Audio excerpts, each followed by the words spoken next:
Nakataas pa rin po ang public storm signal number 2 sa Batanes at Cagayan dahil sa bagyong Egay. At live mula sa Pag-asa Weather Forecasting Center, Papatrol, Dennis Datu. Dennis, apektado ba ang Metro Manila Alvin, bahagyang bumagal ang bagyong Egay tapos tumawid sa Northern Luzon.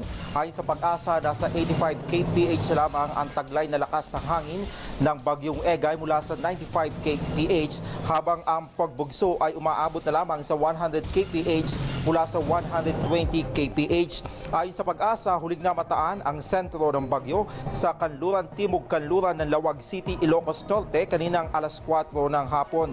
Nakataas ang public storm signal warning number 2 sa Batanes, Cagayan kasama na ang Calayan at Babuyan Group of Islands, gayon din sa Apayao, Kalinga, Ilocos Norte, Ilocos Sur at Abra. Ang signal number 1 naman ay nakataas sa Pangasinan, Isabela, Benguet, La Union, Mountain Province at Ifugao. Hindi na inaasahang magkakaroon ng ikalawang landfall si bagyong Egay. Babagal ang pagkilos ng bagyo patungo sa direksyon ng Hilagang Kanluran na nasa 9 kph lang, kaya't pinapalakas pa nitong lalo ang hanging habagat. Nagsasanib puwersa naman ang hanging dala ng bagyo at ang hanging habagat kaya nagdudulot ng malalakas na pag-ulan.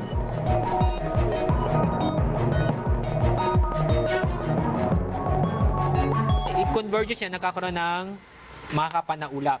So, concentrated na malalakas ang ulan dito sa western section ng Northern Luzon and Central Luzon. Ito yung Ilocos Provinces, La Union, Zambales, and Pangasinan.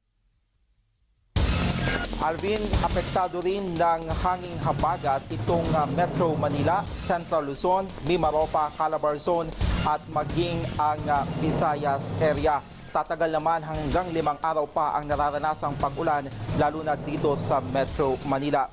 Bago naman lumabas ng Philippine Area of Responsibility, ito si Bagyong Egay, isang bagyong may international name na Chanhom ang papasok sa may upper right corner ng PAR at ito'y inaasahang magpapalakas lalo sa hanging habagat. Ito ay inaasahang papasok Martes o Miyerkules. Alvin.